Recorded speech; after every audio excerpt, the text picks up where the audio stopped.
Hello and welcome to In the North Bank. I'm Gunnar Ritchie and it's transfer deadline day. We're in for the final leg of this journey up to 8 o'clock. And thank you for watching. Please hit the like, subscribe button if you've enjoyed this series.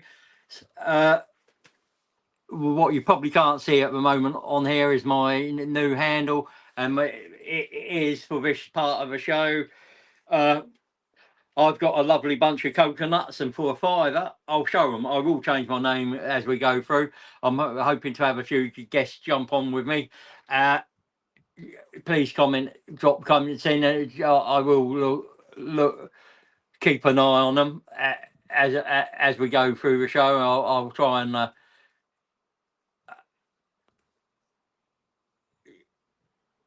show them as they come up. But I hope we'll enjoy this last part. So, Crystal Palace had a medical for Eagle Julio going on, and that fell through.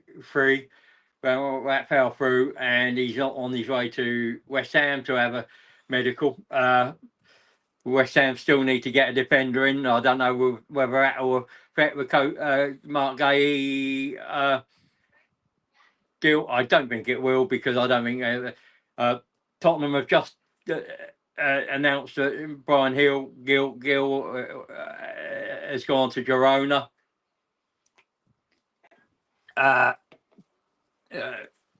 So not sure if there's going to be real big ones going. Hammarby winger Sebastian Taneke make approach to sign Chelsea striker David Datro for Fana on loan. So the Isaac one should get done. Most of the deals now that have been going on most of the day haven't been confirmed, will be done tonight. I can't see it not being done. Donnarumma to City is close. Ederson to Fenerbahce is ongoing. Spain is closing at 10:59. Scotland's at 11 p.m. UK, Germany, France, Italy. All 7 o'clock finishes. Galatasaray are in talks for Ilkay Gundogan. Anthony is expected to travel to Spain to complete with. Hello, Paul. How are you? I'm not too bad, mate. Not too bad. Yeah. Okay. Glad to catch you on. Evening, Emerson. How are you? I hope you're enjoying. No real big surprises, is there, today? But it's been it's still been a busy one. I've caught little bits. Yeah. I've been flat out today, so yeah. I mean, I think probably the main one is the Eagle Crystal Palace trying to sign the Brighton one, and that's falling through at the last minute. That's probably been the biggest surprise. But other than that, there's not much. Yeah. I mean, the Crystal Palace are now looking at AC Milan, Straha Pravic, and Axel Desai from Chelsea. So see if they get them done. I don't know if that will have any effect on the Gahey one, but I shouldn't think so, because they've already said he could travel and do the medical. I can't see them backing out just because that move fell through, but we'll see. Yeah. sure it's gone too far now, and it's almost Yeah. He's just done his medical, I think, didn't he, or something? And then Yeah, the medical's complete, I believe. So I think that would be too far gone for him to back out now. So what's the latest with our outgoings? Like I said, I've been totally out of the loop. So the Conga's permanent to Hamburg. You got a fee on that, or is it? It's undisclosed, unfortunately. It's always undisclosed with Arsenal. We don't tend to get the fact. Vieira at Hamburg is a loan, but they haven't said whether that's a loan with optional obligation or just a straight loan. And he's there having a medical, completing that. Now Nelson looks to be complete, but I've had no confirmation of that yet. And Zinchenko doesn't look like he's going anywhere. So that's pretty much where we are. But again, that's not a surprise. We know he loves London, and he's on a high wage. So he'll probably just run his contract down and move for free in the summer. Yeah. And you can't get rid of Jesus when he's injured. So that'll probably, if we getting rid of him, but the others, we know we have an obligation. Was the idea with Vieira, so I'm hoping that was with the one who went to Porto, defender Kiwior, and he's there doing his medical as we speak. So that's an obligation. So we've got out as much as we can. I mean, as Mark said earlier, it's a shame we couldn't get out Trossard or Martinelli and then get another winger in. But other than that, it's been a really decent window. I think it's overshadowed by the Liverpool one because of what they've done this summer. I mean, I don't think anyone was really expecting Liverpool to kind of almost. Well, they've obviously sold. Well, you could say it was surprising when they got rid of. I thought it was with Diaz. I thought Diaz would have stayed because he had a fairly decent season last year. Then they obviously got rid of him. Yeah, Nunes was an absolute meh. I mean, with the chances that he was given, obviously he didn't do enough. But when you think of the money that's come in for them two, and then the business that they've already done before, and they got rid of one of their defenders as well, didn't they? Before Isak coming in or anything like that, it's just it's a bit mad. Well, certainly when you look at it and you think, well, all right, but they've got some money back in again. But they can still spend 150 odd million on the last day of the window. But I think there's a comment in the thing about if Paul get Isaac and Gehi, any worries? There'll always be worries, I'm sure. Oh yeah, I mean, thank you, Hente. To be honest, Hente, in betting wise, it makes some odds on favourites. However, it doesn't mean they will win it. It just means they've got a decent squad. I mean, you look at it, they'll be losing Salah for 6 to 8 weeks from December to January for the African Cup of Nations. So Isak will cover any output he in that time that Salah's thing, and it'll be interesting to see how they use Ekitike and Salah and Isak together. Whether if they use them together when Salah's gone, it'll be quite interesting, won't it? Yeah, like I said, look, at the end of the day, they are champions. We are certainly on par with them. Look, we've just got everyone firing. Yeah, we know what Isaac can do, and obviously the chances he's probably going to get as well, playing in that system. But yeah, I know. I'm not more afraid of them now. They've probably signed.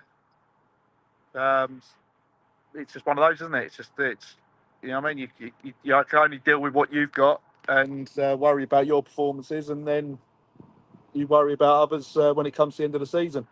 Yeah. Then you evaluate again and you see what we can do again down the line. I think we've done as much as we can as a club with regards to bringing in players of a better quality and certainly giving us more depth with everyone there. But yeah, don't help when we are picking up little injuries again, which again tests that again. But I'm not in any worry or concern that we have someone injured or whatever now. I think we've got enough about us to kind of swap and change and rotate around to still get points on the board. It's just when you really start delving in and really kind of going real deep into it, and you're having to potentially rely on someone coming in for a long term.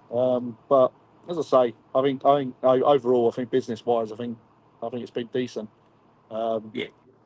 For us, really, it's just a shame we can't kind of almost get those players out the door early doors, because then that means then we've got the ability to then suddenly say, right, okay, well we've got rid of this, we've picked up say 60 odd million or whatever from the sales, and yeah, we then know what we can spend. Whereas now we're kind of almost chasing fees coming in to try and almost help balance with the fair play stuff.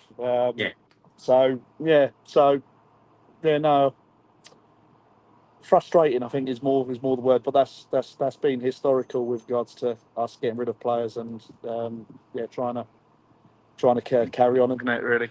Yeah, Fabrizio just said Nottingham Forest are signing a player called Javi Galan, and it's a here we go.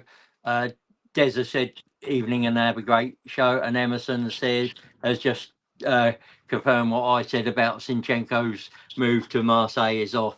So it looks like he will be staying. So yeah. But that's the nature of it, isn't it? With unfortunately sometimes. Yeah, look, it's like I said. I think, well, like I said last night, I think we've had worse players kind of almost say sitting there or sitting out. Yeah, all right. The salary wise, yeah, it's not great, because obviously that would obviously free up a lot in terms of us. But with him, no, I don't know. I'm sure he could be utilised. I'm sure he could be used. It's just how creative and confident Arteta is in him, because don't forget, he was Arteta's player that come in, and you're suddenly thinking he had a real love for him and the way he played and the technical ability of him, and I'm sure he can kind of fit in and play a part this season. Line. Yeah, I mean, for me, there is an option when you're playing teams like Port Vale. You could put Skelly at DM and him at left 8. Yeah. I mean, well, it just depends how creative and how he wants to kind of do it. And again, with the crop of what he's got, there's that chance. It's just it just depends on, I suppose, also the relationship as well. Has that potentially soured a little bit? I don't know, from previous kind of games where he's played. Has that kind of waned a little bit? I don't know. No one really knows. I'm guessing it has, because of how little he's really had in terms of involvement. So there's that confidence side of things, where is the manager confident that he can do what he wants him to do?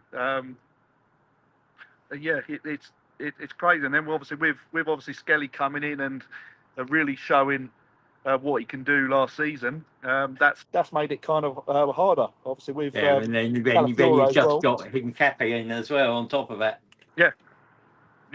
So yeah, it's interesting. I see the ruffians up the lane have just had signed someone as well, come through on my Moani, which is pretty PSG forward, isn't he? It's on loan. It's pretty decent signing for him. Okay. So, but just on loan. Okay, fine. Yeah, I mean, are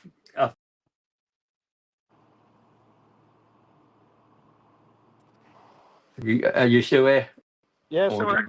Yeah, that's good. I had it was a spam call, so which was normally it knocks me off completely, but fortunately I got to it before. Mark here says, "Hello, gentlemen.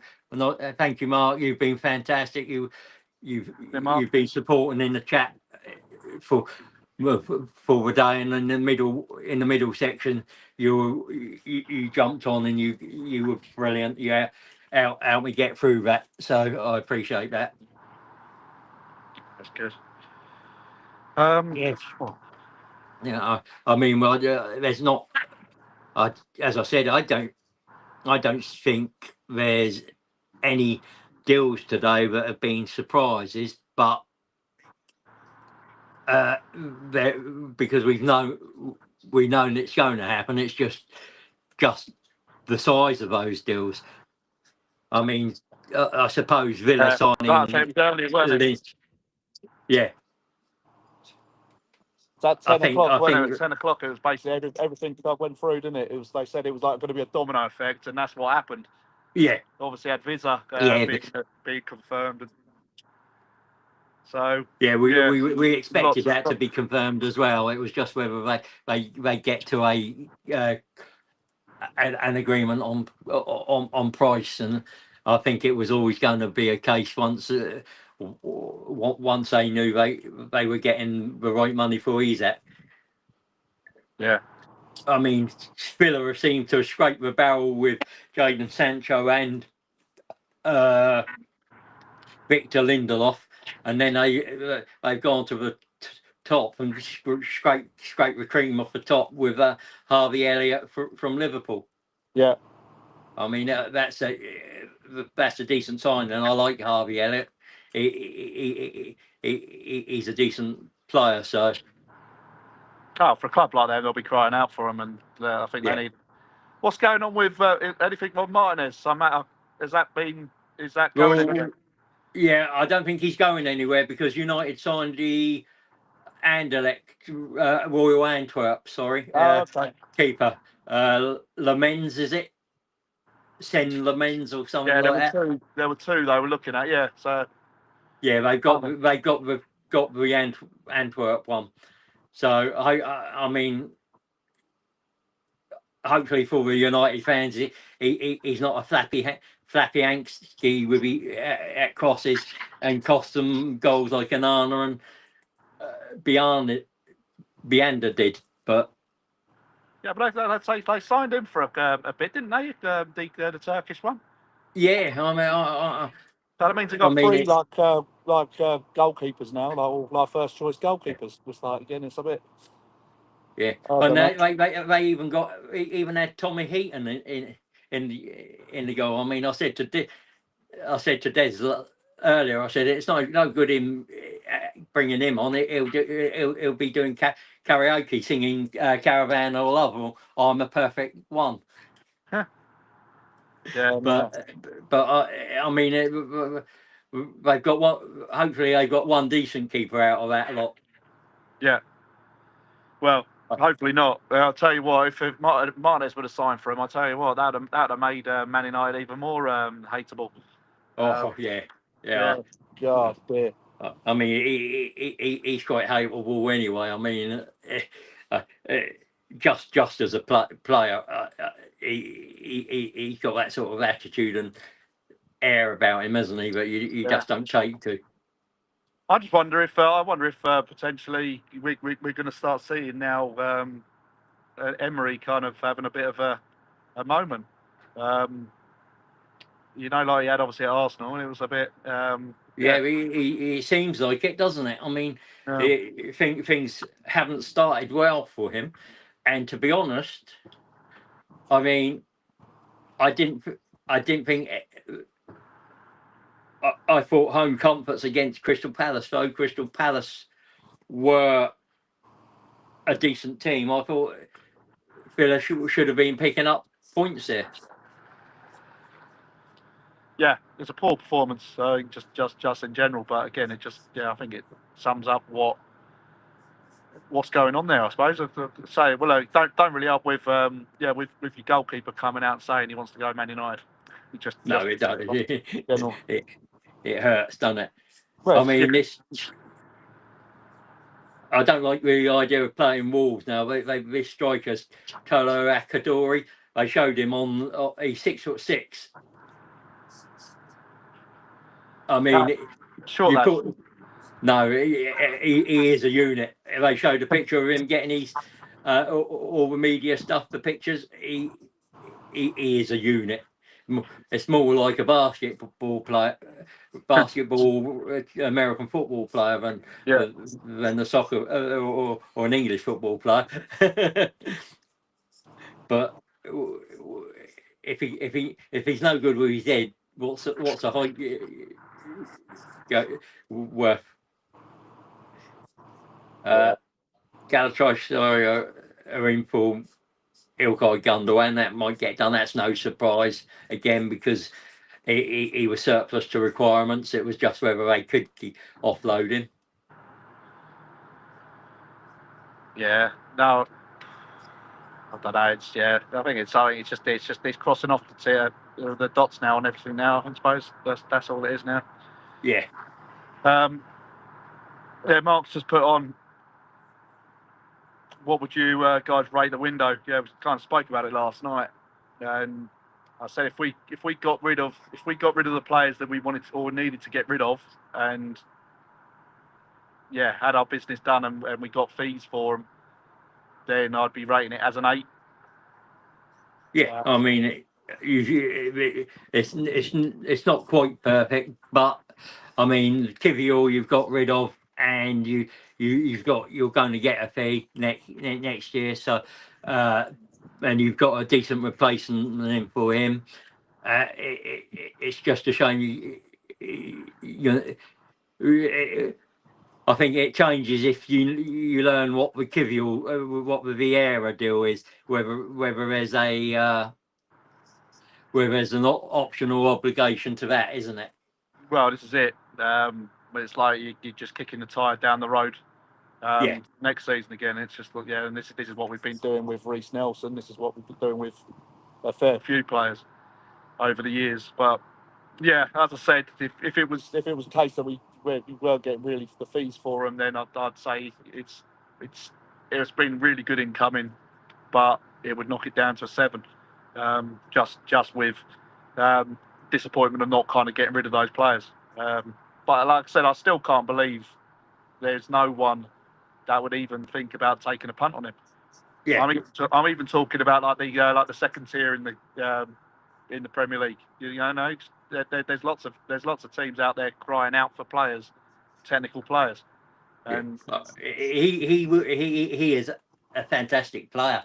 It's just we've outgrown him. Yeah. Any news on Hincapie? His medical's complete, but that's all that's thing. I suppose that's all that needs to do because it will be a case of he just signs. Emerson here with Martin Nørgaard to Danish club. Is that Bromby FC on loan? We knew that one of the keepers, Setford or Nørgaard, would be going out on loan because we haven't got the space on them. So that there's no surprise there, is it? So no, definitely not. And I mean, I don't think we as I said, maybe the only news that you could say is a surprise is the Bournemouth signing the defender Viktor Milosevic, because no one knew about it. They kept it quiet, and then Mark saying, "Hang on, there." He's saying, "I would give it 10 out of 10, considering we did not re-sign Sterling. Anything else was a bonus." I mean, him and Brian with Sterling and Ramsdale is it's quite funny, but yeah. But yeah, I mean, as I said, you watch Sterling go to Fulham, and he'll have a good season, because I mean they did that with Willian, didn't they? I mean, Silva's not a bad coach, and he'll probably get a tune out of him. Like I said, there is something there in that player. Unfortunately, to try and rekindle or regain confidence that's been shot from you certainly wasn't suited to a team at the magnitude of Arsenal. I look at it like that. I just think, well, we're not that size club to kind of allow someone to kind of that time to really do that. Whereas a lesser team can almost allow for it and bring it on a little bit more calmly. Plus, also you'll have a bit more game time as well, because it is obviously you haven't got the mass that you've got in front of him. So look, at some points something's going to click for him, and he might have a good half season or whatever. But I don't think he's totally done. But as I said, as from a high level, which we're trying to aim for, it didn't work out. But like I said, I've always said there was two ways. It could have gone either way. He might have come in and suddenly had game time, then all of a sudden, bang, away you go. But as I said, it just shows how much I think Chelsea messed him up, just in general. Mark showing Brian the love already. What is wrong? What is wrong with that dude? What's going on, guys? All good, and you? Thank you for jumping on and joining us for what is left of this transfer deadline day. There's been big deals, but nothing. It's Atletico Madrid that Javi Galan. So is it? No, yeah, I got Sky Sports up right now, and it just said something about Akanji from City might be going to Inter. Yeah, they're having a look at it. Yeah, Setford is out injured with hip problem, and we have signed Remy Mitchell on Friday for cover for the under-21s. There's nothing being said on Rojas if he is going to go out on loan. My God, I can't get this shit straight. And then Mark says, Brian, you love Raya, and will say, I love you, and I will say, I love Yanks. Never.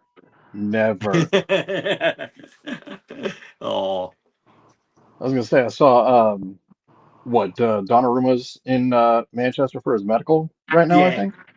Yeah, he's we're into that final 30 minutes, all rushed and all.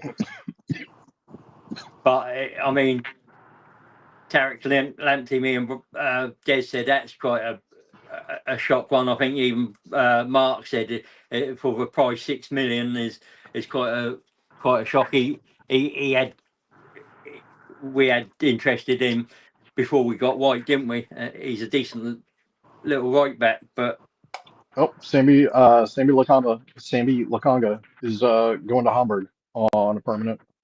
Yeah, no, just unfortunately they've kept the fee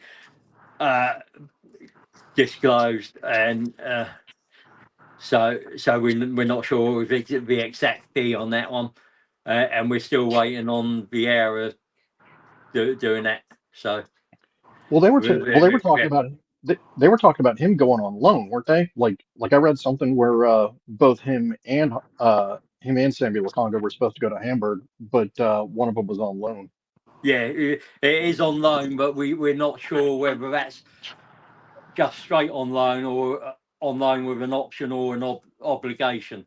They haven't. No one's said anything about that.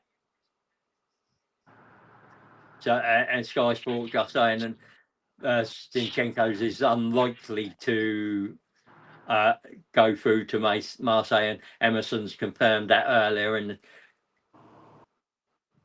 Vieira has begun his medical ahead of the season-long loan move to Hamburg. I like how I think for once our TVs are like right in sync because I got Sky up right now through Peacock. That's what I use. It's just, so it helps. Leeds are in discussions over Harry Wilson with Fulham, but there's not. Again, I mean, Crystal Palace are now in scramble to sign a defender. I'm really surprised they let Gahey go before they had a replacement for him. I'm really surprised about that. Yeah. And Fulham have done some good business today. They got that Tyree George from Chelsea for 22 million. That's a good bit of business. It's another bit of money for Chelsea. Yeah, they seem to be able to keep churning out profit, don't they? Yeah. Well, look, I mean, they've thrown enough shit at the wall, and it's some of it's stuck, and there's a load more to kind of obviously get rid of. So yeah, you can imagine that scattergun approach. Well, are they? They're going to get some money back. Well, Players. Sorry, Paul. Go ahead, man. Go ahead. Yeah, no, well, I think it also comes down to with the contracts as well. What they keep flipping chucking on the players as well, giving them like 8 and 10 year contracts. Well, that's how they were trying to get around. That's how they were trying to get around PSRs a couple years ago because they amortize the contracts for or they amortize the transfer fees or whatever like that, and then the Premier League finally said, nah, you can't do that. Which, I'm okay with that, obviously. Yeah. It's annoying. It is annoying, but we should be selling the best women's team to ourselves. I mean, right? Yeah, well, Chelsea and Villa did it, so if it's good enough for them, why is it not good enough for ourselves? Yeah. So I mean, your dad, I need to have a word with your dad, Brian. Yeah, get on with it. Get on with it. Like I've been trying to get in touch with him today, and that dude has not been answering his phone at all. Like at all. He's probably in the sauna somewhere. Yeah, ignoring calls. It's like, oh, it's Brian? Nah, fuck that kid. Yeah, he's decided that he's had enough excitement this transfer window. He don't want any more. Yeah. Right, I'm going to dip off. My phone's on like 3% now. And okay, thank you, Paul. I appreciate the. Get back to the hotel. I might join a little bit later on or something, maybe if I can. But, okay, brilliant. Thank you. No, good. Well done. And good show. So hopefully we get a couple more announcements, or certainly an announcement just to confirm the one signing that we're getting. Or we've got. Yeah, that'd be nice, wouldn't it? Yeah. No, all good, mate. All good. Right. Catch you later. All right, Paul. Good to see you, man. See you, and you, mate. So it's just me and you, and At that point, I've got to change my screen name, I think. Have you seen it? No. For whatever reason, it's not showing up right. Oh, you know what? I was watching on YouTube earlier, so that's why I saw it. Yeah, it's I've got a lovely bunch of coconuts, and for a fiver, I'll show you. So I'm just going to change it now to something else. I was gonna say I am never ever changing mine from the Star Spangled Wanker now. Never. Aisha did quite well with that, didn't she? And it's one of the nicest things I've ever been called in my life. Yeah. Well, I don't know if I mean I know I talked about it over the group chat, but I don't know if I told anybody here on the show. So I'm in a WhatsApp group for the Bubs at their preschool, and obviously in the group chat I changed my name to the Star Spangled Wanker, and of course Aisha thought it was the greatest thing ever, and I owe her at least 2 beers for that joke. But Yeah, I did not know. Like I did not know that you can only have one screen name for or one handle for WhatsApp. And so everybody at school now knows me as the Star Spangled Wanker, and I'm perfectly okay with that. Yeah, that's fine. I've just changed it to "Don't yank it, it spits." Wow. Wow. Well, it has many connotations. Especially with the yank coming on. Especially with the yank coming on. But I couldn't resist. I mean, So, this will probably get us downgraded a little bit, but the thing that I always heard, is that good girls spit, bad girls swallow, and smart girls duck. yeah, that's probably true. I mean, you always want you always want a woman that your dad would pay money for. You could take to your mum loves, and you can have Sunday tea with a vicar. Yeah. You've hit the jackpot if you get one who can tick all 3 boxes. Mm-hmm. And I did.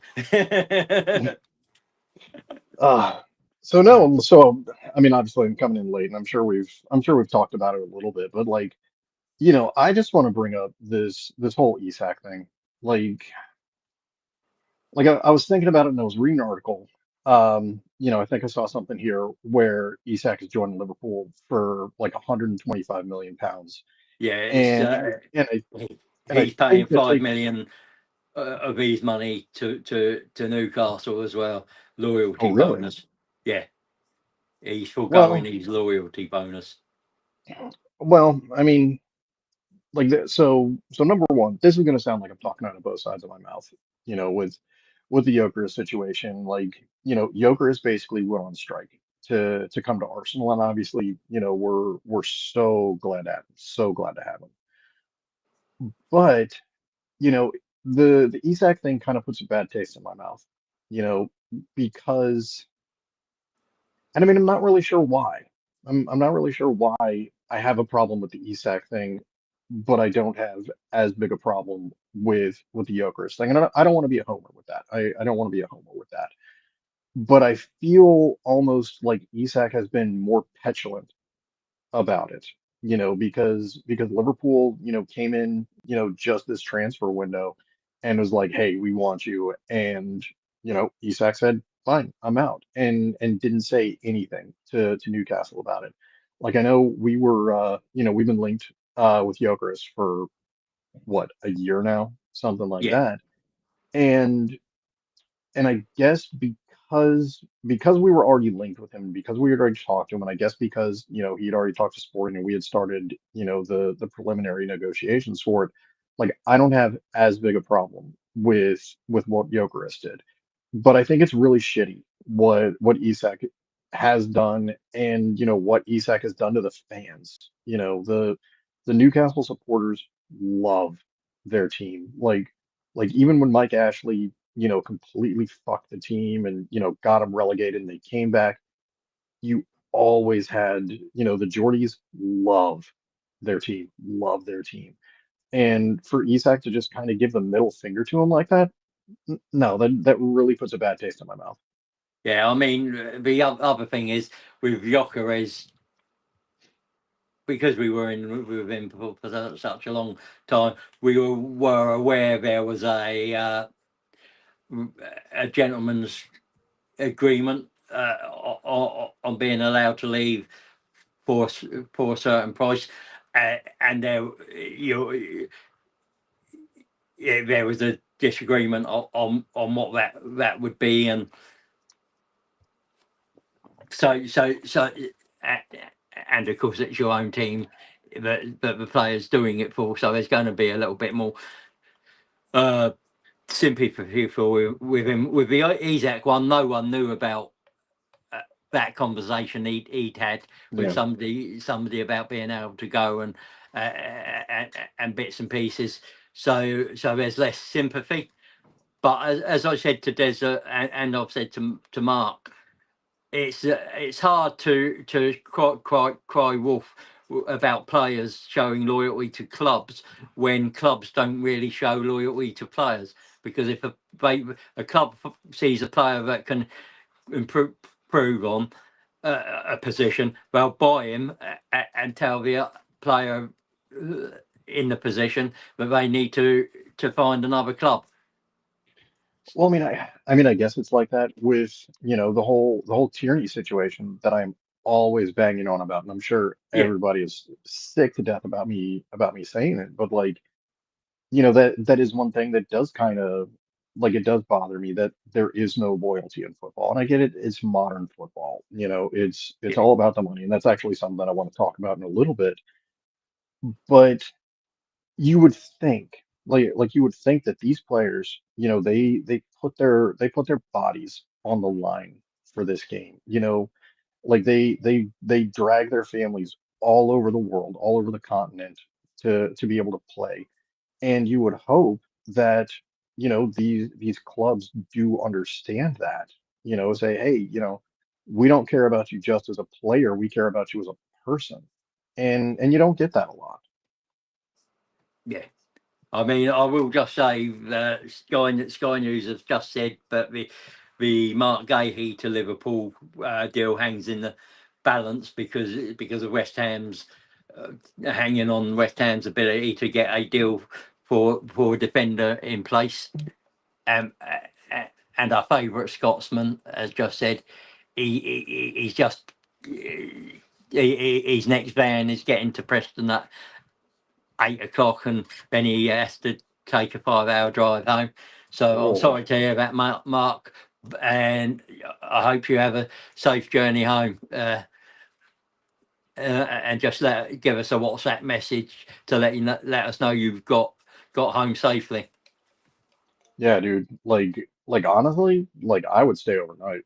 I would stay overnight, and obviously, if he has to, be home in the morning and go someplace else, then that's not doable. But yeah, I think he's got a delivery as up in that way in the, so that's why he's got to.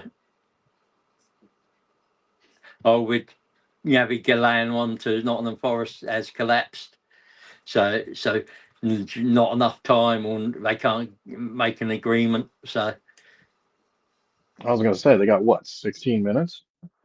well, technically, as long as they've got a deal sheet in place, they'd have up to about 12 o'clock tonight to get that. It's 4 or 5 hours to get the deal done once the window closes. As long as they filled that deal sheet in and submitted it. He just said, "Will do, mate." So, which is good. So, and once that deal sheet's in place, as long as they get the rest of get the paperwork submitted by that 11 or 12 o'clock time, the deal can be completed. Yeah. But I suppose if you haven't got any agreement on the fees or what the structure of a deal looks like, you're not going to be able to fill a deal sheet out. Well, I think it's interesting, like looking at like the different ownership groups and whatever like that. Like, the owner from Forest, like Marinakis, I think his name is, like, he's a dick. Yeah, He is a straight up dick. Like I don't even know what the resolution has been between him and Nuno, but oof, like I would not want to work for that dude. Like not even I wouldn't even want to mow the pitch for that dude. Fuck that. yeah, he definitely has a darker side to him. He looks like he's very used to getting his own way, and God help you if he doesn't. Well, yeah, because like I mean, like I obviously don't want to get us in trouble because I don't know, what the different laws and yes, yeah, Mark, Betsy's back. She's got the bumps right now. But there were significant rumors about the ownership, about the owner Marinakis, where he was like, and again, this is rumors, like I don't want to get us in trouble for libel or slander or anything like that. Though, Yeah, you saw it on the Palace signs, didn't you? yeah, yeah, and like how he was Yeah, involved in like you drug trafficking saw or the some shit. allegations Like there. it was crazy. It was crazy. Yeah, I mean, he's had a lot of allegations, none of them been proved, but that doesn't mean anything, does it? Yeah, I mean at the end of the day, they gotta prove it in a court of law. You know. Yeah, it's it, and with money and a decent lawyer, if it's not an airtight case, you don't get anywhere. Yeah, that is true. That is true. I think O.J. Simpson is probably a prime example of that, isn't he? Oh my God. Yeah, I remember watching the like the docudrama or whatever like that. The People versus O.J. Simpson, where I think Cuba Gooding Jr. Yeah, was O.J. Simpson. And mind you, it was absolutely fantastic. Like it was so good. Like I ended up binge watching it like all in one night. But it really showed, what money can buy. Like you can get out of shit. And you look at when he went to jail for, stealing his own sports memorabilia back, he couldn't afford uh all those lawyers, and so he went to jail for like 7, 8 years. yeah, yes, yeah, Carve. So they saying there could be a lot of deals not announced yet. They could still go through. Marco Asensio, PSG to Fenerbahce. Yeah, I'm surprised about that one. undisclosed. Yeah, I mean, he was at Villa. I suppose he wasn't going to get any game time at PSG. So he was going to go. I don't know, like I'm always surprised when players go to Turkey. You know, I mean, yeah, it's yeah, it's a good league, but it's not something where I would consider it to be, top. It's definitely not. It's not in the top five in Europe. Yeah, fans are volatile out there. They are, but on the other hand, Yeah, no, it's also it's also the fact that the fans can be quite volatile out there, and you, I think you'd have to fear for your safety when you get teams like Galatasaray and Fenerbahce facing each other and those rivalries being so hostile. I mean, it's great to see that stuff on Instagram, like those videos with all the flares and the tifos and everything. Yeah. Absolutely breathtakingly awesome. But it's like, I don't know if I want to be a part of that. Oh, also, Oh, Mark has I said. think Steve was waiting in the green room. Yeah, Mark has said Marion Rutler. We're looking to sign her. To sign Geraldine Rutler from Frankfurt. So somebody's in the. It's Seema. It's a gorgeous Seema. Oh, Seema. Hello. Hi, how you doing, Hey, guys? Seema. Very good, thank you. And you? All right, thank you. I see Brian's got his shades on. Always Yeah, do. Always do.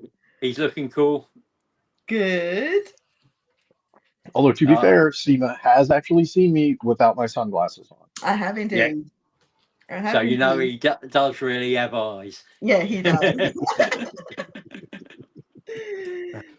You missed my last two. You missed my last two names, Seema. Oh God, don't! I'm so glad I did. Well, you'll probably see the one I've got at the moment, but the one before it was I have a. Oh God! And I did laugh at the joke that was in the group chat. That was quite funny. I love your reply, Brian. I mean, it's an excellent reply for just about anything. Yeah, it was. Oh, shut up, Mark. well, You saying I'm late again? Tut tut. Oh, well, at least it's not. Love you, Seymour. And when we're going for a meal. I know. Be on time. Yeah. No, Seema and I are going for another. We're going for another Sunday roast, and I do have to give Seema all the credit in the world. She was able to get me more Yorkshire puddings, which were absolutely delicious. Can't beat it. Yorkshire pudding. Well, no, I think next time, I got to get over my phobia of eating rice, and Seema needs to take me to her favorite Indian restaurant because I actually love Indian food. Definitely. I was at one last night. So this place that we went to watch the Liverpool game is actually a cricket club, but they do the most exquisite, down to earth, home style food, and their like grills are amazing. So the lamb chops and the chicken wings and the kebabs were just amazing. Yeah. Okay, Mark. Can you ever be nice to me? No, never, Mark. God, why break a tradition? Seriously, that guy just needs to make everything about him, doesn't he? Oh, he is lovely. He's got a heart of gold, but wow. Isaac is a rat, Wissa is a Geordie. Oh. Yep. You're seeing the exact same thing I am. I mean, sort of double standards there because Visser's done exactly.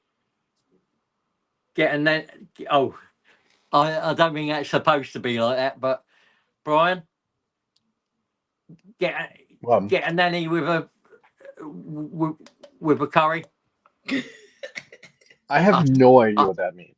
Well, I mean, look, when I first read it, I thought he meant you just go and pick up a local granny and take her home with you, but I think he means naan. He's talking about Betsy would stab me in the neck. Oh my God! Seriously? I thought he was driving. He probably is. Why is he texting? Because you can do it by voice prompt, can't you? Yeah, but he emphasized the fact you were late. No, he can't be doing voice to text because we can actually understand like what's being typed out there. And Mark needs subtitles. Exactly. Mark needs subtitles. Thank you, Brian. Yeah, and he has put naan. Oh man. So how do you think this window's gone? Like as in general as a window? I'm happy with it. I mean, the thing is everyone will be focusing on Liverpool because of the business that they've done, and you've got to congratulate them. It's fantastic business, but I think we've done fantastic business. Oh, he's impressed and waiting for the van. That's why. See, again, we need to know exactly where he is, what he's doing. Yeah, he's got to send his location to us. Then he can send someone there to. Yeah, well, maybe he's hoping I'll ring rent a nanny and that's it. No, but don't you think this actually is now gonna be Klopp's team? Arnie's team. It should be. I mean, when you've made that many signings, it's got to be, hasn't it? Yeah. But see, here's what I wanted to bring up. Here was my hot take that I was going to talk about, and this will go. This will go. I think every manager. I think every manager nowadays, Arteta included, is a checkbook manager. I mean, look at Liverpool. They're spending what, close to £500 million just in this transfer window. Yeah. We spent how much? £300 million, something like that. Like somehow City is still spending money, but you don't see managers coach up their players. All they do is they bring in players that can fit their system, and it's really, really sad. I mean, the argument could be made that Liverpool are buying the league, which they pretty much are. But by the same token, that's all City did, is buy the league. Exactly. I literally was going to say that. I mean, you've got to congratulate them. It's been a fantastic window for them. But as I said, it's been a fantastic window for us. Yeah. And it doesn't matter how much you spend, you've got to get that. You've got to make it work out on the pitch. Yeah. And that's where it matters, isn't it?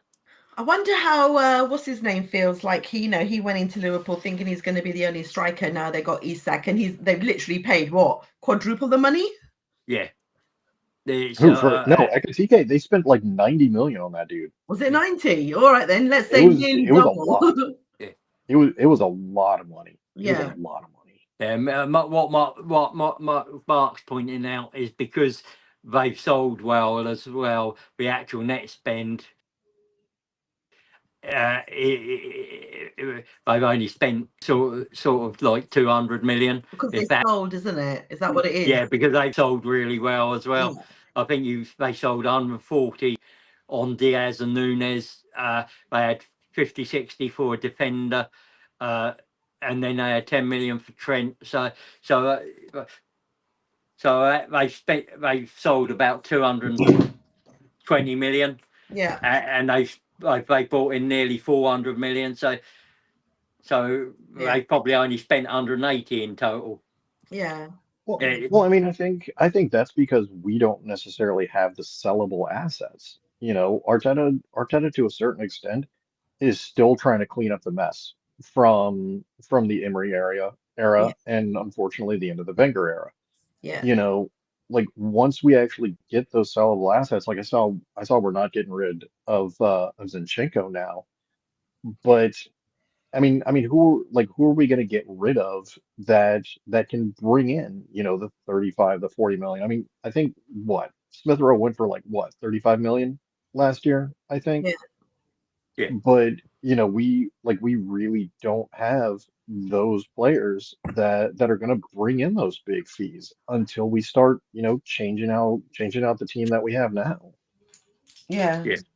I mean, Martinelli maybe now, and with Zinchenko, it's been his wages that have made that Marseille deal stall, but he's still a decent player. It's just we've outgrown him. Yeah, but he's going to spend more time on the bloody bench than he is going to play. Yeah, but maybe against teams like Port Vale and that we can use him and his experience. Yeah. But his game time will be limited, and he'll just run his contract down because he's only got a year left. But that's the way it goes, isn't it? But I mean, I know you say experience, but I mean that experience was like years ago. Yeah, but he's still got it. You can still draw on it, and he, whether you like him as a defender or not, he is a very skilled footballer. going forward, and that can't be knocked. And the window is closed. Yay! So that's deadline day, and it will be now just what the major deals going through in this last hour, isn't it? So we'll see what happens. And Evening, Emerson. Evening, Emerson. Glad to see you. Oh, yeah, I'm just watching it right now. Whatever happened with Emi Martinez? Is he stuck at Villa still? yeah. Oh. Yeah, so Emerson is just saying Hincapie is completed, which is good. So we'll look forward to seeing him. I mean, I like the fact that our okay. team has competition now, right? You know, the players have to compete really heavily for their place. Yeah, you and that depth showed on Sunday. Saliba gets injured after 15, 20 minutes, and Mosquera comes in and doesn't look out of place. It was 4 minutes, Richard. Yeah, it wasn't long, was it? Yeah. And you get Mosquera come in and perform like he did. That shows the level of competition in spots. You're probably the only one would be if you're looking at does Gabriel, other than Calafiori, have a much competition, and Raya, and they're probably the two spots. Honestly, I think we need someone to compete for Raya's position. Yeah, well, I think Kepa could, but it's what it's a privileged position, keeper, because you're not getting subbed in and out of games unless you're injured. So really, you as a backup keeper, you're looking to games and thing. Yeah, but I really don't. I mean, honestly, I thought maybe Raya might have outgrown his antics, and then he goes and does one at the Liverpool. I mean, it's such a big game to do that. Like, are you not looking who you're passing to? Yeah, but again, I looked at that and I thought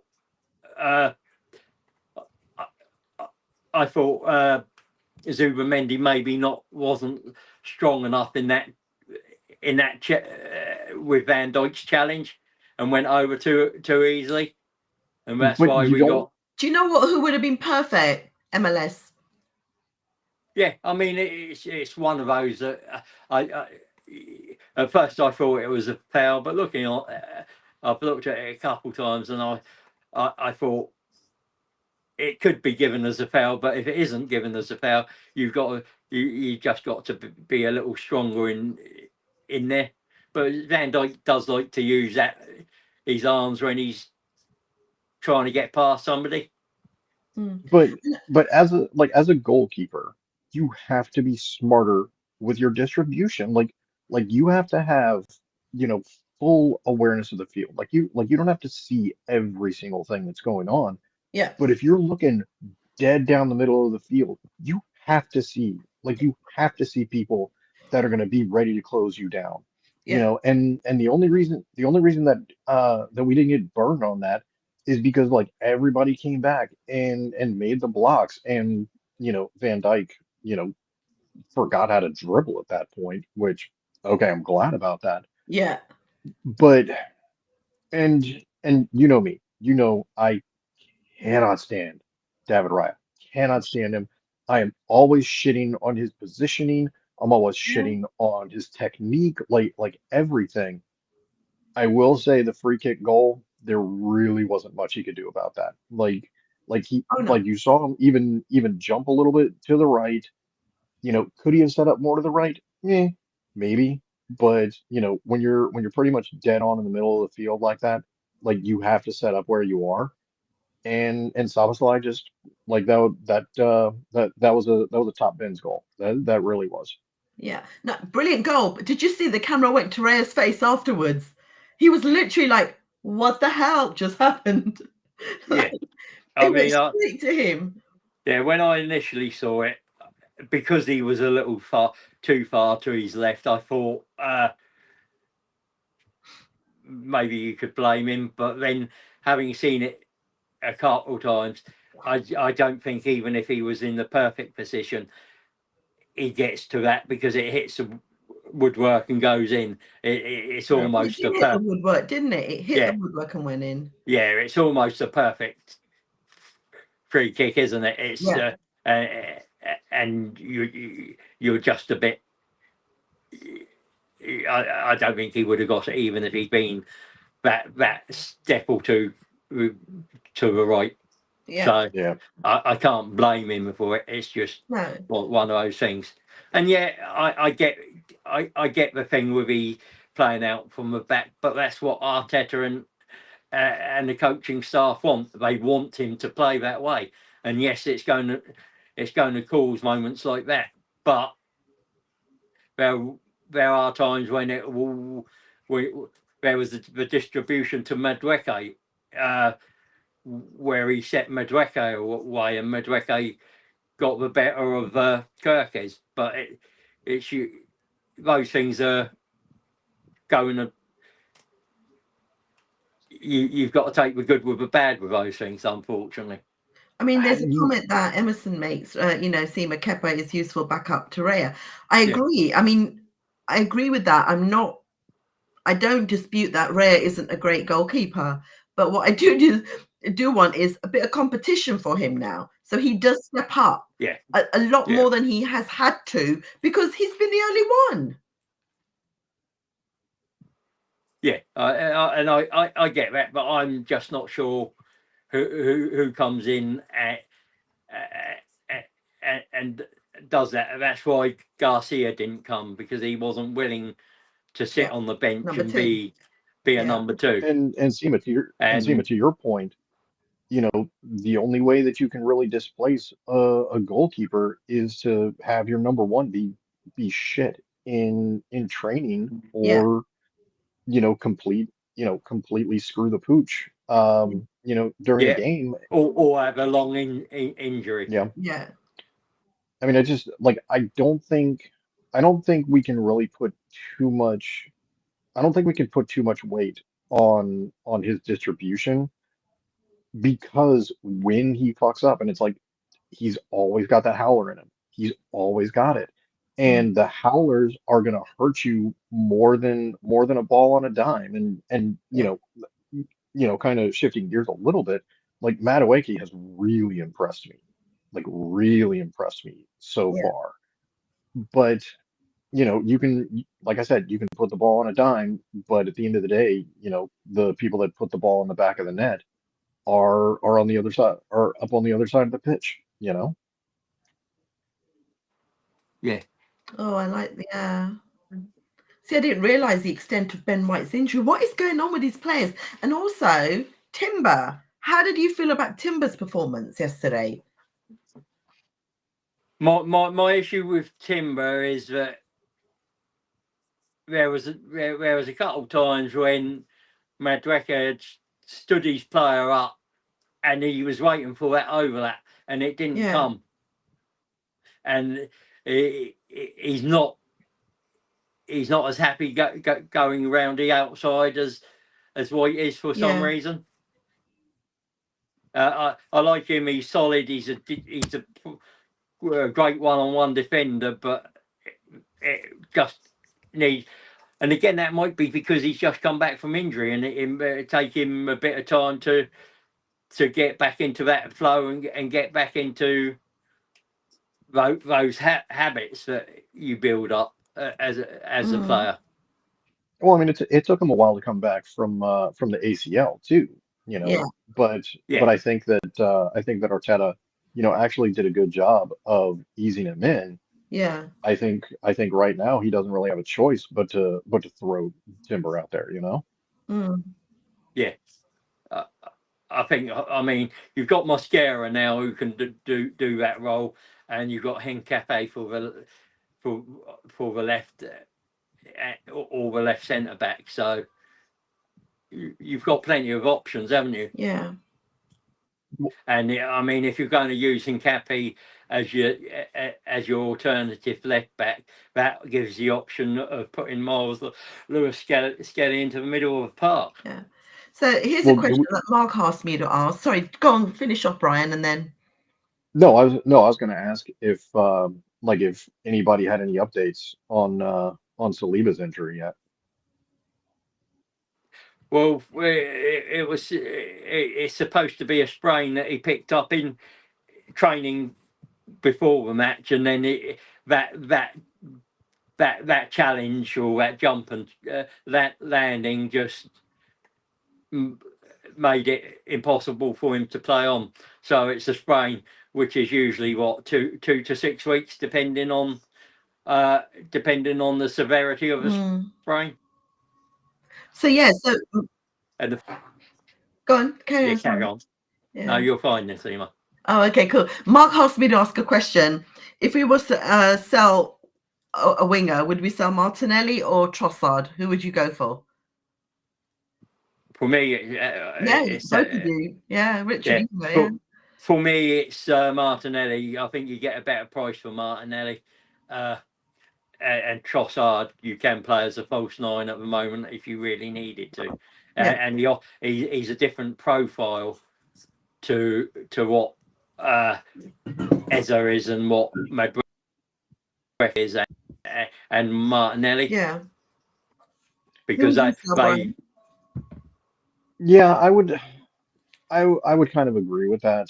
Like, I mean, the criticism of Martinelli is like, he hasn't been the same player that he was, during the COVID season, particularly. And I think there were rumors about him going to Saudi for like what, 80 million, something like that. And that would give you more than enough money to bring in a replacement and somebody to challenge Trossard. But I think it's one of those things where you don't sell them unless you have a backfill. Yeah. Yeah, I mean, I would do probably the same because I take Trossard to be the super sub. He brings on, when he comes on, he brings in, the fire and and he expands on the pace of the game as opposed to with Martinelli. So I would do the same. But Mark, who would you do? Because he's the one that asked me to ask the question. Oh, Emerson, who would you do? So no, don't answer that, Brian. Okay. Mark reckons he'll be back after the international. Is there someone Aisha want to come in or something? Yeah, there is somebody else in there. Yeah. It is Aisha. I will just bring her in too. There she is. Hello. Hi, how are you? I'm all right. I've just finished feeding little man and feeding myself, so that's why I'm not on camera. So hang on. Yeah, I'll have to change the view on there. Yeah, because I can't see Aisha. Well, I can't even see her picture. But hi, Aisha. Hello, Sim. Are you okay? Yeah, good, thanks. Yeah. Hi, Aisha. How are you? I'm good. Did you not see what I put to you in the private chat? Oh no, I did. Did you see what I put? Yeah, I put knock knock because in like someone let me in, and Brian put who's there, and I put David Raya. and what was my response? Yeah, I'm not repeating that. My baby's here.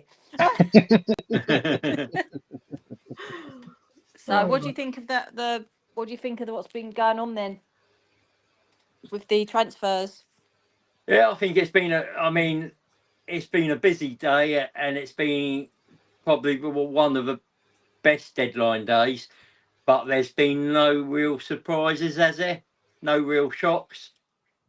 No, the Gay one did surprise me for Liverpool, though. I'll be honest. Well, there was talk. It was just whether it was going to go through because of the Brighton defender collapsing at the last minute. Do you think they're going to still? Do you think they've just strengthened their chances of winning the league now, though? Because I'm very reluctant to say, oh, signing two amazing players is going to win you the league. There's a lot more components in it than that. I mean, if you're a betting man, it makes some odds on favourites, but there's so much that goes on. It's not done on paper, is it? It's done on the football pitch, and there's so many things in a game, in a season, and even the best strikers in the world. You look at Haaland, have off days, miss chances. Isaac has had injury concerns in the past, and you've got all those things that will take it in account. It makes them very strong, and you have to respect them, but it doesn't mean that they're necessarily going to romp away with a window. I just thought of a nasty thing, though. What's that? What if he goes to play for Sweden and gets injured? I think Newcastle fans would be happy. I'm so sorry. I shouldn't have said it out loud, but it came in my head and I said it. Oh, no, that's fine. I did that today as well, though. Yeah. No, I did that today. Like, Ten Hag got sacked after 2 games. Yeah. I literally went to my husband tonight. I went, his dad's first name is Gyökeres, but it's spelled joke. Yeah. And I was like, there's something really, like, I'm either evil or I'm a comedy genius for noting that one. But I don't know. I mean, look, at the end of the day, I said this on the show last night, and I stand by this. It's all right, people saying how Liverpool are unstoppable. They were saying the same about City and whatever, but we didn't lose. All right, we lost to Liverpool yesterday, but let's face it, that was a howler of a free kick. No one was going to stop that. For me, I think that it's not these games which are the ones that cost us the league. It's the Wolves, the games, Nottingham Forest, the Nottingham Forest. Exactly, it's the draws. The West Ham. The West Ham defeat. Exactly. It's so we don't. It's not. I'm not actually that bothered about them getting these two players. I mean, I've seen Arsenal fans go, "Oh, the league's over already." Like, oh, come on, we're 3 games in. Like, just chill out a bit. I mean, to be honest, we went toe to toe with them yesterday. If you look at it, yeah. So there wasn't. Let's just say our boys weren't afraid of them when they went into the game, and I'm sure that a lot of the fans, like especially someone like me, I wasn't even nervous. It was like Liverpool, no problem. We've got a great team, so we've got strength. So that's it. Mark says hi, Aisha. Hello, Mark. Well, do you think we set up to win yesterday though? Because we had Zubimendi, we had Reiss, and then we had Marino up at the right 8, I think, or maybe I'm switching around Reiss and Marino. But Marino is not an offensive threat. If we were going to set up to win, like I think Noni has enough about him to be able to step into a game and to be creative in the way that we would need to be able to set up to win. And it almost kind of seems like we set up to not lose, and the only reason we lost yesterday is because, and I should even I have to give credit to David Raya on that one, because there really was nothing that he could do. I had nothing bad to say about him on that. Jeez, I'm glad I'm sitting down, because if I wasn't, I'd have to. Don't worry. I shit on Raya too. Like that pass that he made. Yeah, I will absolutely shit on Raya every chance I get. Yeah, I mean, I think we've made some really good signings. For the first time in a long time, we've got a lot of depth. But Arsenal fans just make me laugh. I've actually heard people complaining that we've spent too much this window. And I'm like, are you really like? Are you getting buyer's guilt over something? Are you getting buyer's guilt over someone else's money? It's like the most ridiculous thing. Yeah. But look, I think that the other thing was the psychology of yesterday. When we've had players like Saka out before, when it comes to when it comes to big games like that. The team in itself has looked shaky because he's such a pivotal player. But they didn't. That wasn't them yesterday. That wasn't them at all. Yeah, I mean, Mark says here that Arteta set up not to lose rather than to win. But Ferguson always said your best point of call against your rivals is not to lose. And I think you've got to say he was the greatest manager of the Premier League era. So you if one of the greatest managers of the past says you don't lose to your direct rivals, that's the first. How can you blame Arteta for doing exactly the same thing? No, and look, you're going to get some idiots that are going to be calling for Arteta out after that one game yesterday. But look, it's not. You've lost to the champions of the Premier League. You've not lost to someone in a relegation battle. It's not, and you're 3 games in. That's really, for me, that's really the most important thing. But it's Crystal Palace yesterday. That was crazy against Villa. Yeah. You had, Man City and Brighton. Yeah. Yeah. So I just think, my husband kept putting his hand up, and I thought he wanted to say something, and I'm looking at him going, yeah, and he just went to me, turn the light off, the baby's asleep. I was like, okay. So now we're sitting in darkness. Well, Yeah, I mean, won't wake him up, but a light switch will. Yeah, I think if you look at the game overall, we kept probably one of the best attacking units in the league to an XG of 0.48, and where they've been quite slack defensively, they stepped up against us. Yeah. So the 2 defences nullified each other and each other's attacking threat, and it took something special to win that game. Angry with that. I mean, there's a couple of things that we can point out, right, with this new rules from the refs, right? I thought they weren't allowed to do any shoving. Yeah, there was a lot of shoving going on, especially by the Liverpool players.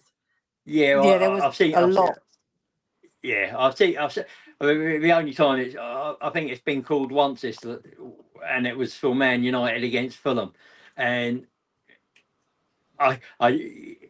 there's no consistency there for that. So, and it doesn't make sense. What's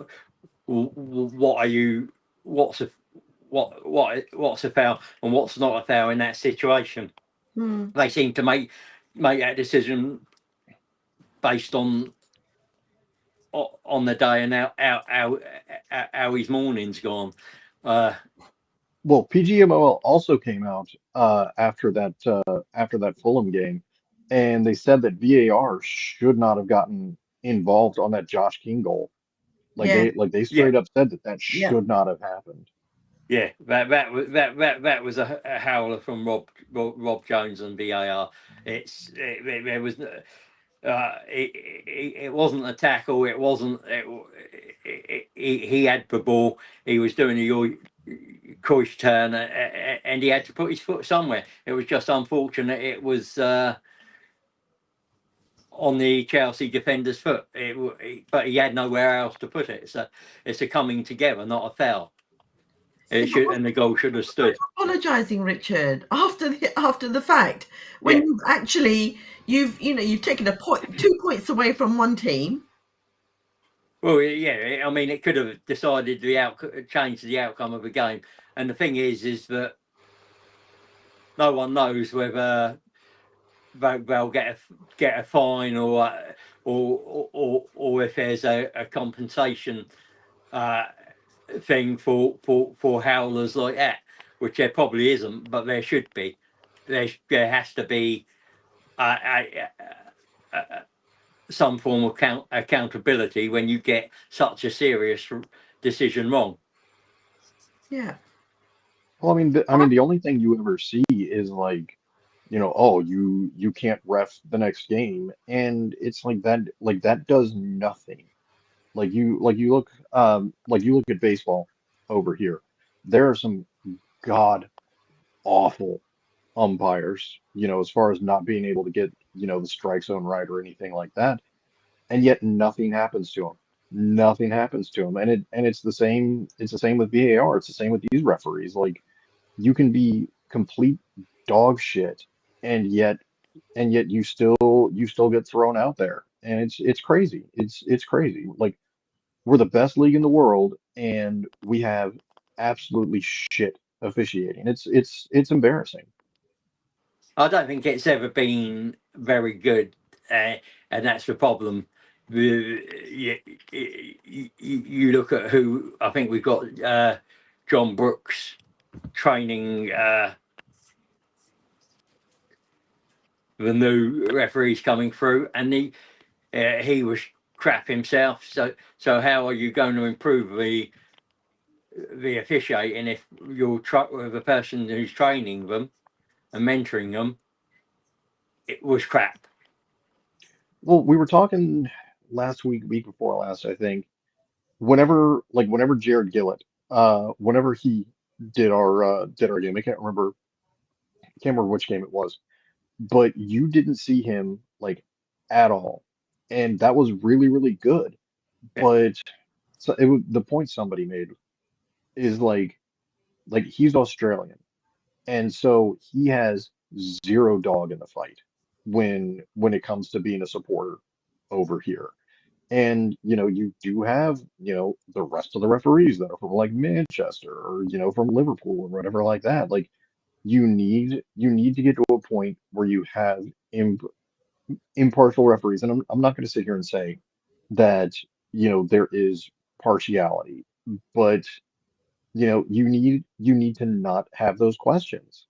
Yeah, I mean, I will agree on the bias. There is a bias, but the bias that is being shown, you've got two sets of bias. You've got the referees that are biased towards the home team, and the referees that are biased towards the away team. Now, there's clear data out there. Why do the PAGMO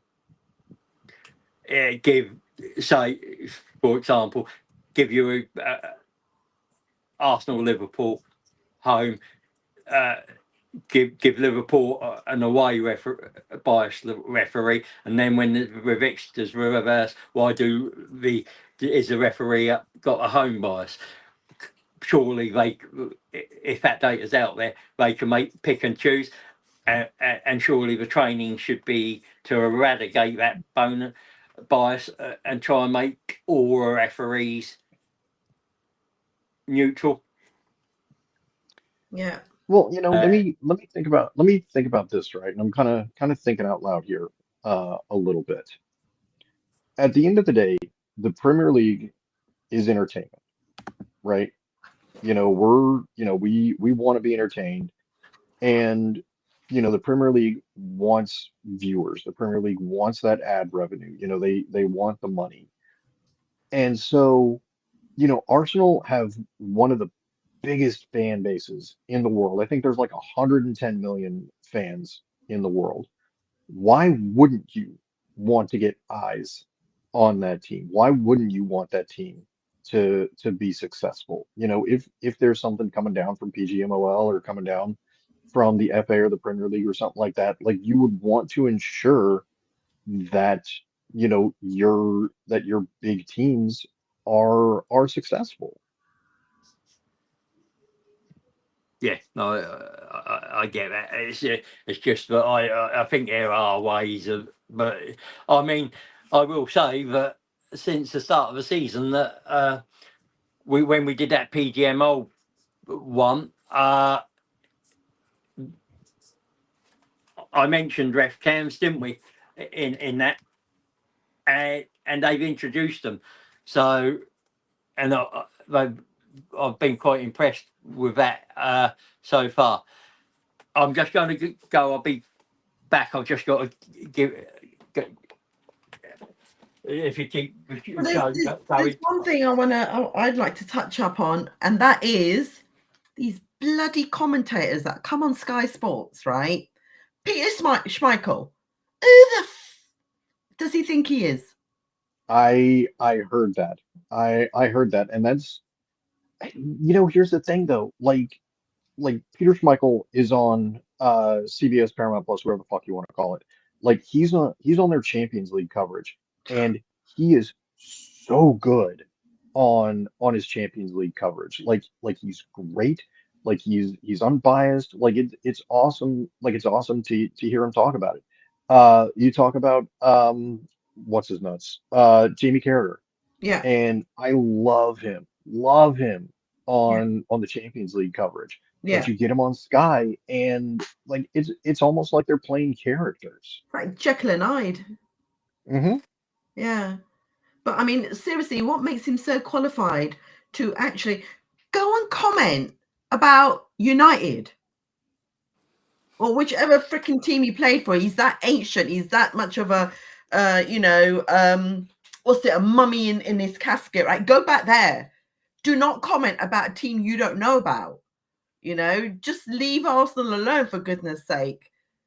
I mean, to be fair though, the same argument there could be made about, Ian Wright or somebody like that, commenting Ian Wright on other teams. Somebody like he did. I mean, that's valid. I mean, even some points that, what's his Neville was making, right, while they were talking. I mean, at the end as well, what's his name? The famous commentator, I never remember his name. He turned around and said, my, oh my, how pivotal will this game be come May? We're in the third game of the season, mate. You're already trying to decide, who's won the league in May. Do you really think that this game is going to have such, Liverpool still have to come to us? Yeah, and they still got other places to go. Yeah. And they will lose Salah in the African Cup of Nations. So there's a lot that can go on. It's not over by a long shot. No.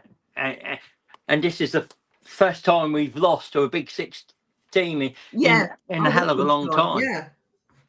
I will say thank you, Mark. We appreciate all the support, and you make sure you have a safe journey home. Yeah. I love seeing on Twitter, how everybody came out of the woodwork. It's like, oh, Arsenal lost for the first time in 1,000 days to a Big Six team, and it's like, yeah, that's because it took you 1,000 days to figure out how to beat us. Yeah. And my brothers were also like yappity. I was like, really? Can you come to Arsenal and say you won the league at the Emirates? Nah. Yeah, I mean, we can still say that because you haven't been able to do it. Yeah, I think the other thing is that how you can't say you outplayed us or outbattered or battered us. You just had one moment of brilliance. Yeah. And that's you can't help those moments, unfortunately. Well, think about it too. Liverpool have not just straight up won a game all year. Mind you, it's 3 games in. I get it. Yeah. But Liverpool have left it late, on all 3 wins. They're. Yeah. I'm not going to say they're not as good as people say they are, but the questions are being asked. Yeah. I can't stand you saying about these commentators. I can't stand the fact that the only one we ever seem to get on there is Theo, and he's in the bloody studio. Yeah. I'm just fed up of why we've got to have bloody Gary Neville all the time. What, you're trying to tell me there's not other ex-Arsenal players out there that they could get to commentate the game? Yeah. It's just ridiculous. And you know, people wonder why we as a fan base think that this lot are always against us, even down to the bloody commentators. We just don't feel like anyone's giving us a break. Yeah, I mean, I'd like to see Adrian Clark. He does a fantastic job on the Arsenal TV, and it is biased. So, well, to be fair, we have. Oh God, sorry, Richard. Sorry. Yeah, carry on. It's fine. Like we have Lee Dixon over here. He's on the A team where it's like I can't remember. No, it's not Peter Drury anymore. It's somebody, Lee Dixon and Graham Lasso that always do the game of the week over here. And Lee Dixon shits on us like it's his fucking job. Like he likes doing, and it's like, dude, you you were one of the greats for Arsenal, and this is how you're gonna treat us? It's insulting. Yeah. Well, look at Tony Adams. Look at Tony Adams, what he turned around and said a couple of weeks ago. Jesus, I hate that man. Honestly, I have so much respect for him, but as soon as he opened his mouth, done. Yeah, I'm so you know what, he's really up his own importance. Yeah. And you know, he seems to forget that club gave him a second chance when a lot of clubs wouldn't give them second chances. The culture at that time. I mean, I remember reading his book when I was younger, and just thinking like Wenger really, really believed that he could turn him around and made him again what he was, and gave him the philosophies of many of the things he took on later in life. And then for him to turn around and shit on the club like that, turning around and saying that Nørgaard shouldn't be captain. And not only that, but he's saying Nørgaard shouldn't be captain and Reiss should be captain. Does he not realise what that could have done in the dressing room? Yeah. Just putting that between them two. I mean, I think Nørgaard, I actually think that Nørgaard's come back and done, all right, someone's giving their opinion in the corner. I actually think Nørgaard's come back and looked pretty decent in the pre-season friendly we had. When he came on for the little bit he came on yesterday, I think he's actually coming back into his own a bit more. And I'm definitely not happy with the idea of giving up the captaincy at all. Yeah. Well, it was a group decision, and everyone voted for him. So that shows you what the group actually think of him. Yeah. And I get what Adams was saying, but in that comment, he pretty much contradicted himself, because he said Arteta should be choosing a captain in his own image. And Odegaard is that image. He is the one that manages the team on the pitch the way Arteta wants that team managed. Yeah. So he sort of contradicts him. But I get it. Everyone has an opinion on what sort of player they want as captain. But there are a lot of players out there that aren't Steven Gerrard or Tony Adams are vocal, or some lead by example. Some are screamers, shouters. You get different types, and none of them are necessarily wrong. It's what works for the team you're in. Yeah. Well, Arteta, when he had the armband, he wasn't a yeller. Like I think Odegaard now is, not only, an on-field manager in the image of Arteta, he's very much an Arteta type captain when Arteta was here. I mean, you've got. I still think you've got to respect Tony Adams in an era where players come and go.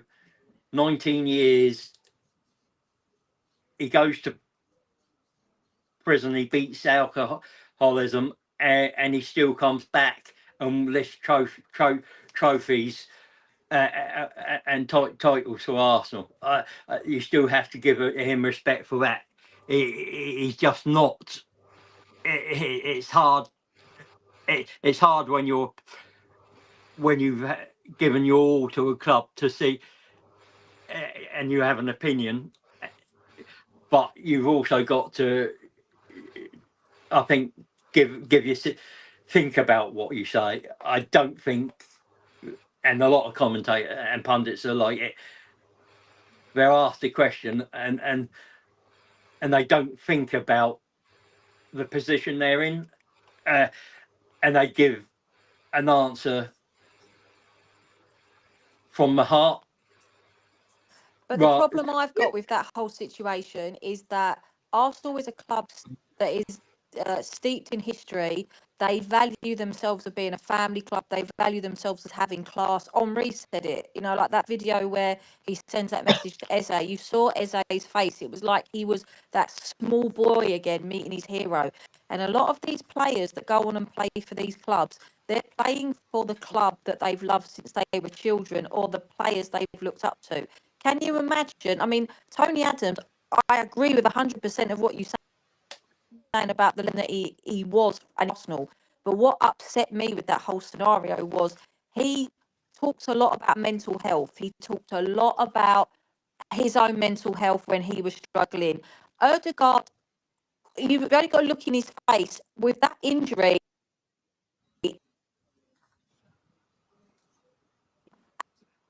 Really, really believe that saying those things is not good for somebody's mental health, and it felt very hypocritical with the fact that he has come from a dark place.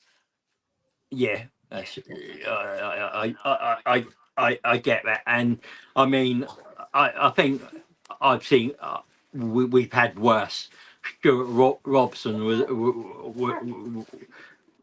he was worse because he was working for Arsenal TV and he just used to shit on the team and left, right, and centre. And then, I think Keown's probably one of the best out there that we've got in terms of ex-players that pundits or commentators. I like Ian Wright. I mean, what I like about him is when he's at the women's and he's doing duties, he'll come to the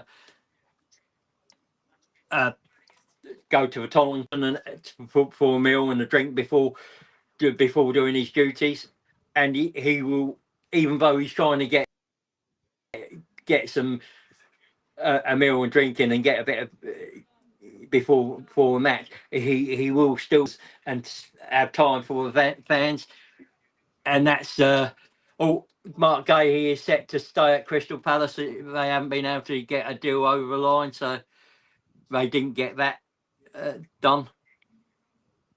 Yeah.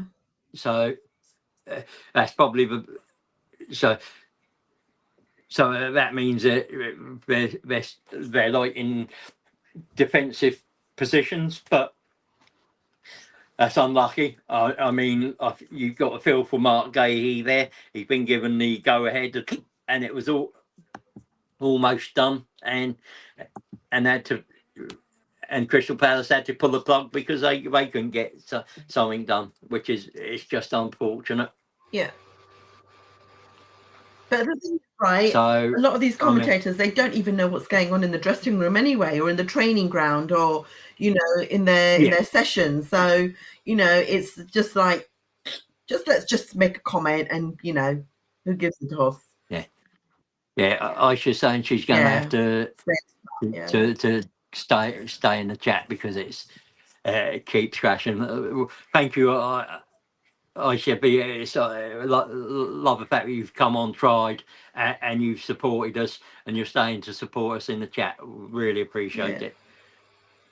No, I mean, like, those sort of things, I just find them so appalling that it's they're using their status and the fact that they were ex-players, and that they can just say, and we're meant to take it, but we don't take it, we don't accept that kind of comments.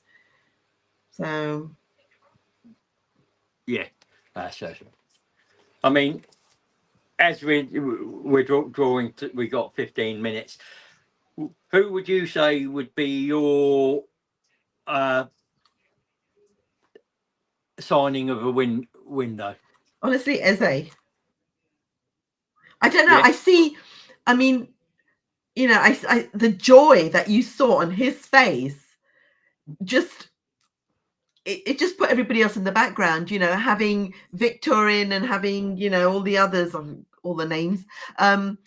It doesn't even like show up to me. Yeah, it was fantastic. We did a signing, but to see that joy on that boy's face when he walked out onto that stadium with that crowd, I think that was just amazing. And then to see him, I mean, we obviously all of us would have loved him to have started, but you know, for him to come on anyway, he came in, slotted in, and he was rearing to go. So I think he was. It was him for me. Yeah, I mean, it's hard to look at, but I mean, I think Zubimendi will be transformational, but I think he Eze stands out for what for his age, what he'll bring to the team. Stands out. Yeah. I mean, not that I'm, you know, biased or anything or racist or whatever, but the fact that he's the London boy just says it all as well. So yeah, and that's fair enough, isn't it? He's got one of our own's come home, and and that's fair enough. I mean, Wirtz looks good, and it'll take him time to go. I mean, if I'm picking from another team, I'm trying to think of one that really stands out. Shirky for City, maybe, but Elanga to Newcastle. I mean, honestly, the others don't even. I mean, everybody's so excited. Oh my, Isak, 135. Do you know what? It's just like, what? Seriously? I mean, I am not impressed. I remember when they came to the Emirates last season, and you know, it was almost like, I mean, I don't even remember Isak actually. He only came on for a little bit, like the last 20, 25 minutes, I think. Correct me if I'm wrong. Emerson's still in the chat, or you can correct me as well, Richard. I mean, he didn't have any impact on the game. So, you know, and then when you compare it, what did he score last season? 24, 26 goals? Yeah. I mean, it's something like that, isn't it? I'm sure. I'm just sending Mark a link. He's going to come. I already sent it to him, but you can send it again. Yeah. No, brilliant. Thank you. I couldn't. I just. I mean, like, what about when Haaland scored 50? Then what? I mean, that's half. He literally did half of what Haaland scored. I mean, and that's great. Yeah, it is. I mean, the thing is, a 20 goal season striker isn't going to necessarily guarantee you the league. I mean, if you look at last season, there was 5 or 6, and it was only Salah that ended up winning the league. Yeah. So it don't matter if Gyökeres scores 20. There is a chance he might not help us win the league because somebody else might. I will leave the water for you. I will buy it. No. Hello. Who's that? Not. I thought it was Mark, but no, I'm weird driver. I'm just walking vans. What? I'm on a podcast. I was thinking you want something. No. It's a football podcast, not your van. We're just walking over. It's quite nice. I thought you were trying out a new accent, Mark. You know what I mean? Pretty good Bulgarian. All right, bro. It sounded sexier, Mark. Sexier than mine, did it? Oh, sorry, just getting set. Oh no, just put him on mute. Hang on. I'm not in control with that. Oh no way. Hang on. We said fuck Mark. We said fuck. No, it's a brand new van and the place in an automatic. Oh, Okay. What's wrong? What's wrong with an automatic? He's Yeah, swapping I just bands. no. Together. It's just Yeah, we're lazy still here. driving. Lazy driving. So who do you think stands out for you as well? Because Richard just asked that question to me, Brian, about which transfer has really stood out for you. I obviously went for our Arsenal Eze, but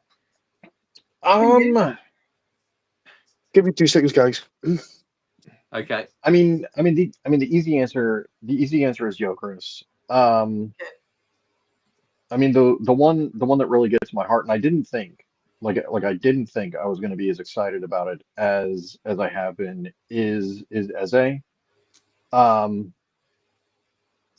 dude, he loves Arsenal. He didn't just come through the academy, he was a supporter when he was a kid. Yeah. And for us to get him, when we were talking about Rodrigo, who we're not getting, Mark, I fucking told you. I think that really was the biggest one, because not only was it big for a football reason, it was big for the heart. It was big for the heart, and everybody's it's not like everybody wasn't happy about getting Gyökeres, but like we love him. We love him already, yeah. I mean, I get that as well, right? Yeah, Richard, the comment. Yeah. But RVP was not Arsenal through and through. No, it's. I mean, That's the only thing I would say, Aisha. So. And that's fair enough. I mean, it leaves a little bit of the way he left, isn't it? But yeah, again, if the club's not matching your ambitions, are you going to stay? I mean, I think the two you can forgive would be the Fabregas, because he went back to Barcelona. Yeah. And then you also have to with Ashley Cole, because the club wouldn't go that extra mile to keep him, and it wasn't much. Yeah. And that's more on the club than Ashley Cole. Yeah. You have to pay and show a player that they're appreciated in terms. But also, if you go back and look at in that era of, at that time, RVP was looking at Man United being the bigger club than us. Yeah. Right. So it was like him stepping up. Whereas people now look at Barcelona, Real Madrid as stepping up. They no longer will look at Man City as stepping up because of last season. And we can see that already. So, I mean, that's how I see it. But yeah, I mean, I think we. I mean, I've got a follower on X who's commented on the earlier one. We haven't had a window since 1889 where we've signed 8+ players, over 8 players. Yeah. And then 1889 it was 12 players. He's a Arsenal history buff, so that shows you what sort of window we've actually had. Yeah. I mean, and I think you can shit on players all you like because they leave, but you never really know the ins and outs. It's because you've been attached to them. Mark Gahey's move from Liverpool. Sorry. Gahey's move from Palace to Liverpool is off. What? Do you know what? That's absolutely brilliant news. You know why? As soon as Konate or Van Dijk gets injured, we'll see how good Liverpool really are. Wow. Yeah. Not just spending all that money and you can't even fix your defence. It's because Palace couldn't get a deal for a defender done. That's the reason why it's off, and that would have left them short and out of unable to compete. Yeah. He'll go either in January. Either in January or the summer for free, won't he? Yeah. I mean, they were willing, but they probably already told him, you can go have your medical, but if we can't get the deal done for any reason, it won't be completed. So he'll be gutted, but he'll understand. He's not made a fuss up to now. I don't see him making a fuss now.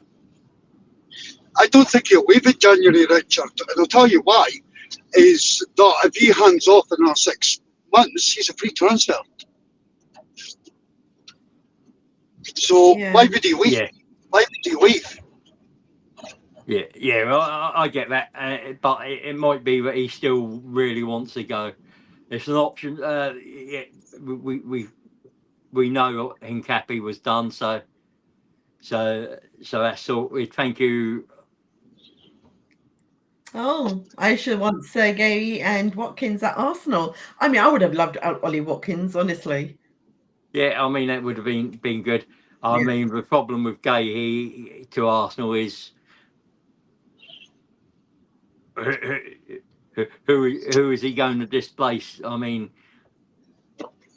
maybe Gabriel, but that's going to be extremely hard. So, whereas at Liverpool, Van Dijk's not going to last much more, and Konate isn't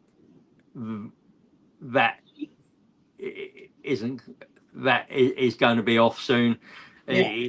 So at Liverpool, he's going to have the real chance to be their number one. Yeah. Oh yeah, Reiss Nelson to Brentford. That was a done deal. That's a done deal now. Thank you, Aisha. It's just I wasn't. I had meant. So the only one. Sorry, I was just going to say the only one we didn't get rid of was Zinchenko. Is that right? That's a good window, I think, all round. Yeah, but it's not as good a window as we could have had because we didn't get Sterling.